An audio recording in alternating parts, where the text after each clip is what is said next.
What's up, guys? T-Croc here. Welcome to the vlog. Like I said, I was gonna go over the motor.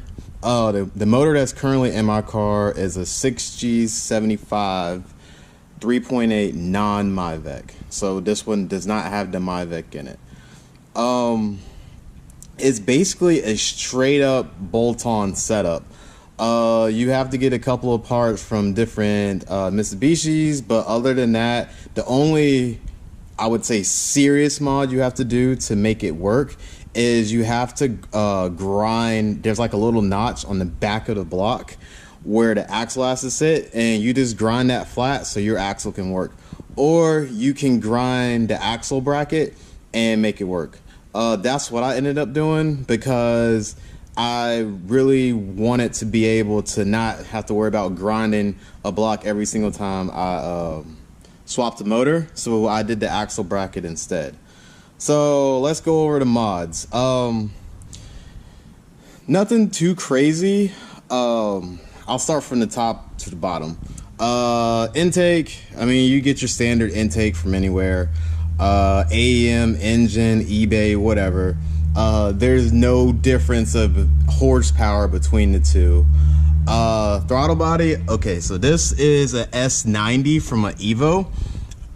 So to make this mod work, there's a couple ways you can go about it, but I'm gonna tell you the way that I did it and how I felt that it was the easiest. So you take a 6G74 idle air controller, you take that off, and when you get the S90, there's you can either use the Evo one, but I wanted to make this straight up bolt on, so you unbolt the S90 idle air controller and you just basically install the 74. It is the exact same one. It even has the gasket matches, so you can actually buy the gasket from like Rock Auto or any parts store and it bolts on. So if you basically have a stock 3.0 6G72 with no mods, you're gonna have to cut the wiring harness for it and basically wire the idle air controller for the 74. It's straight up, it's just match the colors and you're good to go. For the TPS, you have to use a Evo one, or you can use one from a certain 3.8, but it's basically the Evo one. So you get the Evo one, you have to repin it. I do have the diagram somewhere, so I will throw it up in the video right now.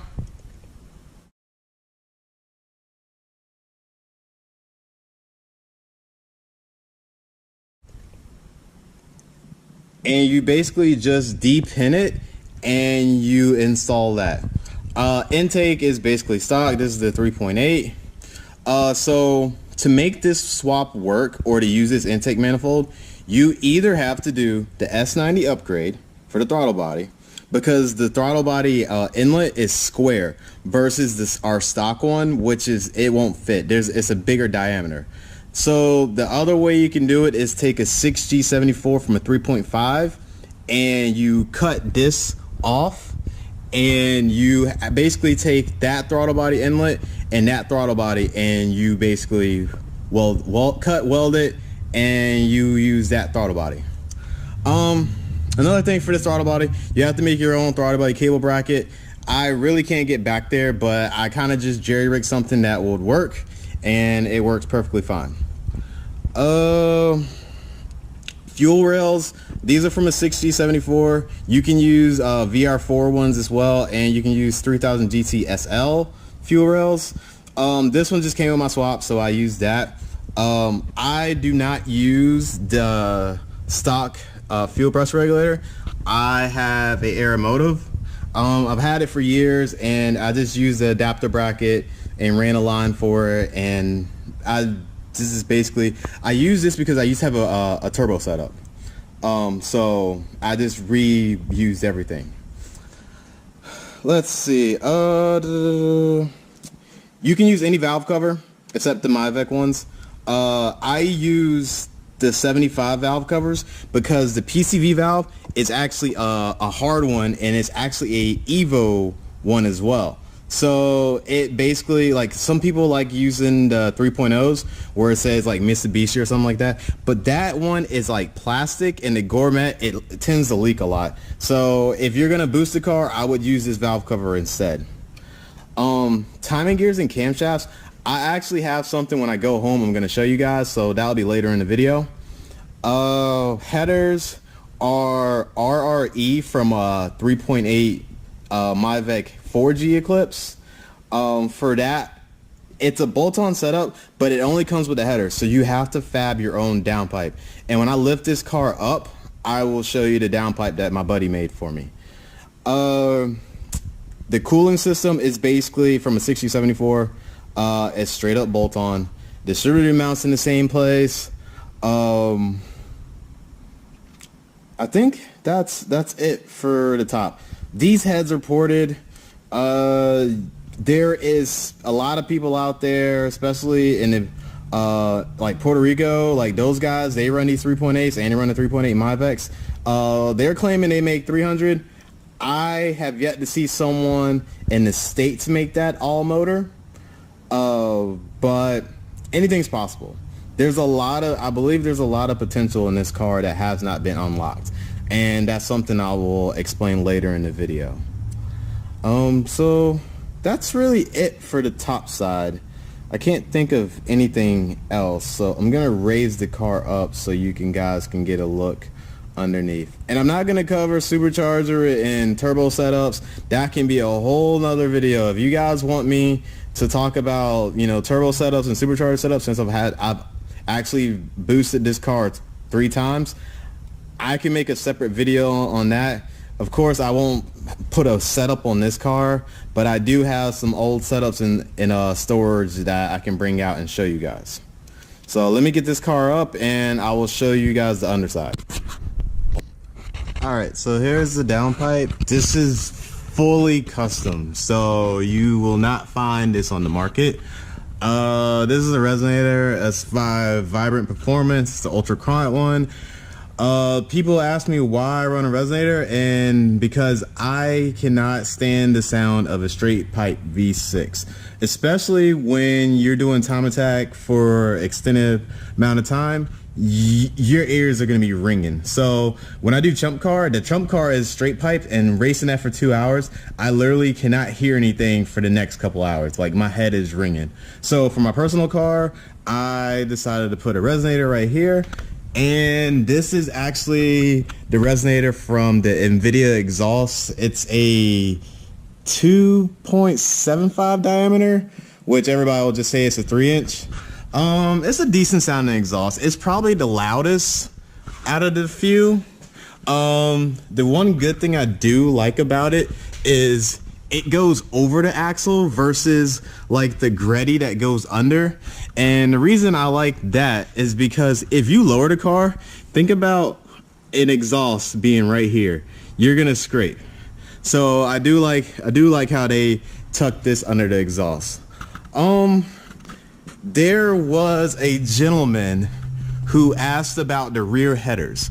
Okay, I am not gonna be able to really get to it, but the way I would do it is you can go underneath and you can basically, I would get this axle out of the way, remove this axle. You can get all the bottom bolts from here, but if you want to get the top ones, I would definitely remove the intake manifold, and the intake manifold will be out of the way, and you'll be able to get the top ones. If it's your first time removing the headers, it's gonna be a pain in the ass. I will say get some PB Blaster, let it soak overnight, breaker bar as well. But yeah, definitely. I don't run an EGR or EVAP system, so if this is like your daily driver and you gotta pass like state inspection with like check engine lights, you can run a breather mod, and you can also run the EGR mod as well. But I don't run any of that. It's a dedicated track car, so that's why I don't have it. It's just dead weight. So let me drop it back down. I'm gonna talk about a couple more things. So the biggest thing I get is, well, how much power is it putting down?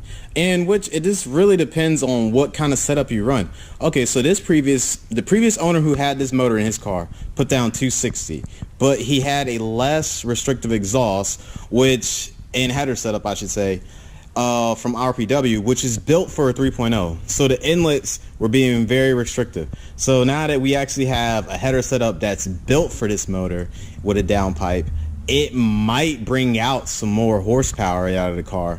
A lot of other things is like tune. I've seen, I would say, an average between 260 and 280. So if you think about it, that's actually a pretty good gain from a junkyard motor, and what you're probably spending about maybe 500 for a motor, 500 for miscellaneous parts. So you might be spending like 1,500 for a non-Mavic swap. I would count, if you do a Mavic swap, that you're probably going to spend a little bit more because the Mavic motor is a little bit rare. I do have something I want to show you guys when I go home, which is why I haven't went Mavic yet. So I will see you guys at home. So this is the one thing I didn't mention is camshafts for the car. Every 6G series RPW makes camshafts, but they did not make any power. Actually, a lot of them lost power or lost torque. So me and a few friends decided to try to make our own cam. This cam was designed by Webcams, made in the States. One thing why we chose in the States is because trying to get something shipped from RPW, which is based out in Australia, is a real pain in the ass. So this profile is very aggressive. I have to do a lot of research and testing with this. This project was started last year, and then I kind of bailed out on it because the clearance from valve to piston was not what we discussed with Webcam. Now, I'm not an engine builder, so I may have did something wrong. Webcam was asking if I had adjustable cam gears, which I do have them, which are right there. Those are Fendeza cam gears. Now, you can't just install these on a stock cam. They're not really going to do anything. You can adjust it, but what happens is, since we have a single overhead cam setup, you're gonna lose power one way. Either you're gonna gain power on the low end and lose it on the top end, or you're gonna gain power on the top end and lose it on the low end. There's just no way to, like, if you had a dual overhead cam, you can definitely use adjustable cam gears to actually make some power. So I didn't run adjustable cam gears, and talking with Web, they were like, well, maybe you need to use adjustable cam gears and use it's like a crank wheel, and basically I will have to measure. It's a lot of research. I got to measure the cams and all that stuff and degree them, because they believe these were supposed to be straight up bolt on, good, install them in the motor and I should be good to go. But when I rotate the motor, I could hear the pistons and valves contacting. So it may be a little too aggressive. I really didn't dive into it that much. I did have a shop degree the cams and kind of measure them, but the numbers don't make sense. So it's just been a very vicious circle of trying to figure this out. So this is a very big future project that I want to get done.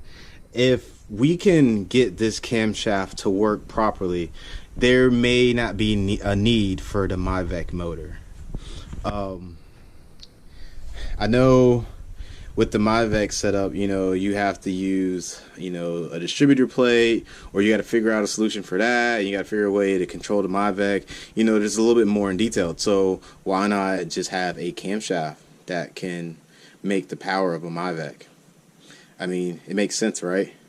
So that is all I have for you guys today. I really just want to discuss bolt-on mods for the motor. So a lot of people have been asking me about, and it's personal preference. I mean, I'm a true believer that we can get 300 out of this motor during a horsepower, wheel horsepower, I should say. And that is plenty. That's like a 12-second car. And that's 12-second car is with full interior. Now, think about it this way.